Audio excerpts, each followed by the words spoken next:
Ça tourne là? Y'a du monde là? Salut les coaster fans! Aujourd'hui, épisode un peu particulier parce que c'est le tout premier de ma chaîne Tom on Ride. Ce sera essentiellement ma biographie, je vais vous expliquer un peu le concept de cette émission et je finirai en vous dévoilant ma méthode qui selon moi est la plus objective pour noter les coasters. Allez, c'est parti!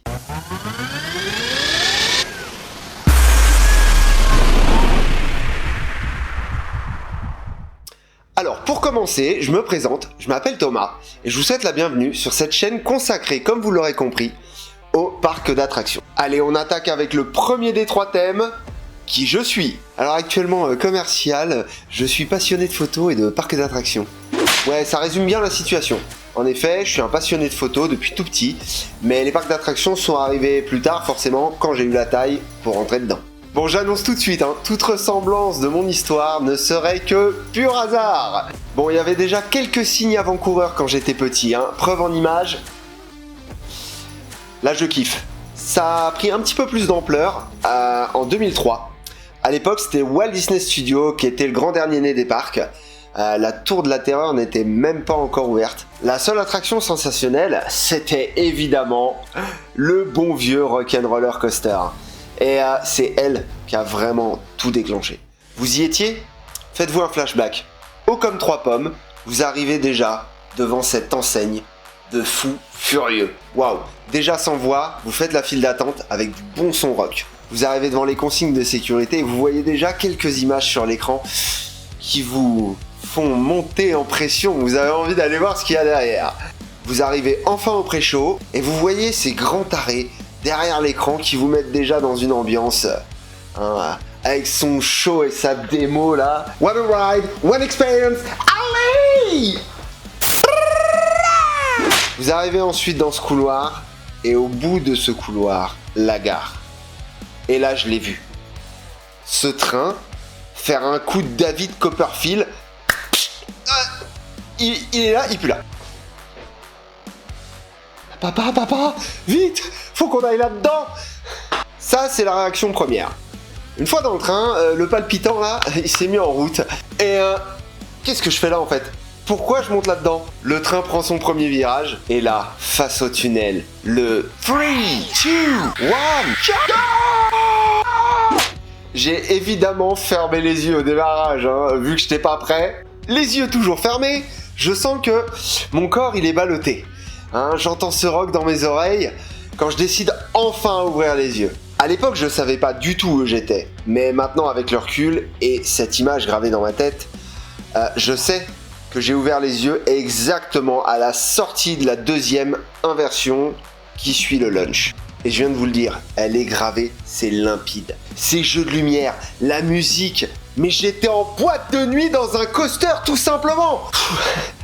Bon, voilà le point de départ qui a fait naître en moi une passion pour les coasters et les parcs en général. Ensuite, ça a été le pass annuel Disney, comme beaucoup l'ont fait, chaîne ride l'attraction, on commence à creuser les scénarios. Bon, à tel point que je m'étais fait chier à enregistrer avec mon téléphone portable dans l'attraction la musique pour en faire des sonneries. Pas de téléphone dans l'attraction là. Oui, d'accord.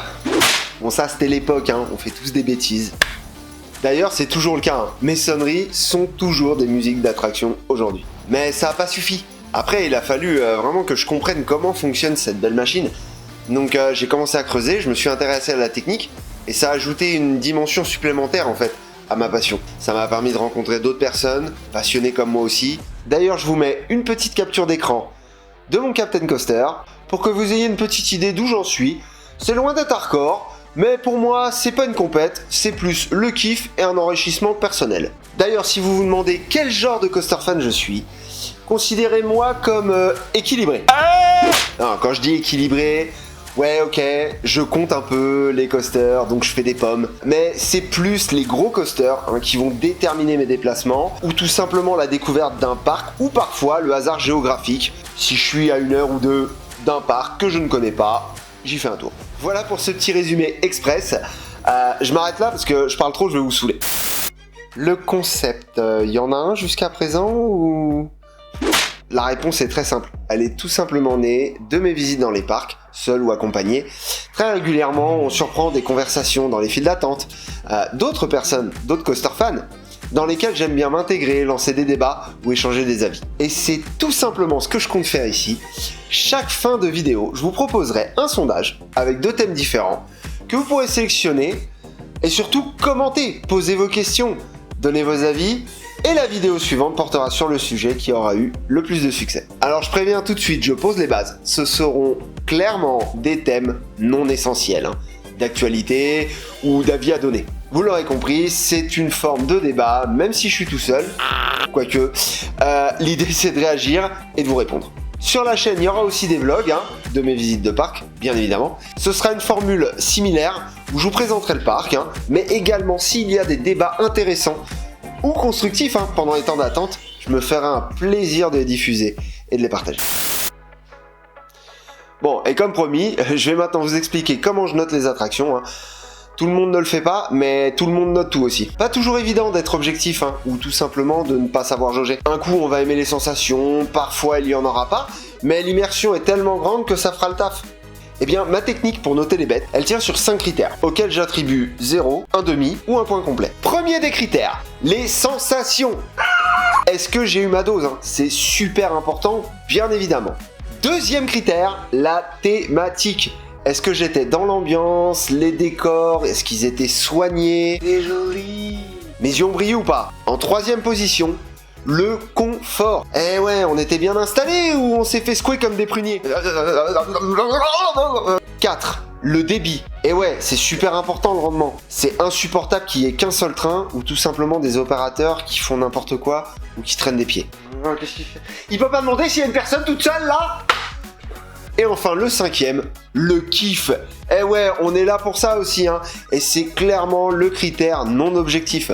Parfois un coup de cœur, un effort fait par le parc pour améliorer l'expérience, ou tout simplement une attraction pas folle, mais dans laquelle je me suis amusé.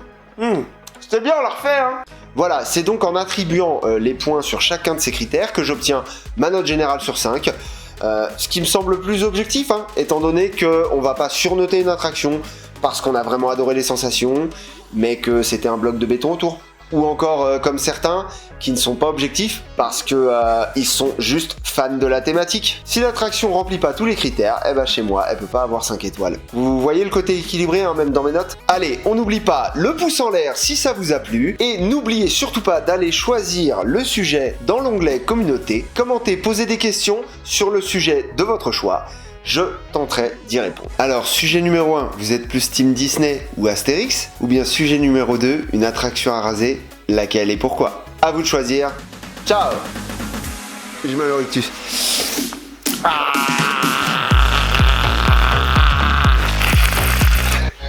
Les voisins vont me prendre pour un fou.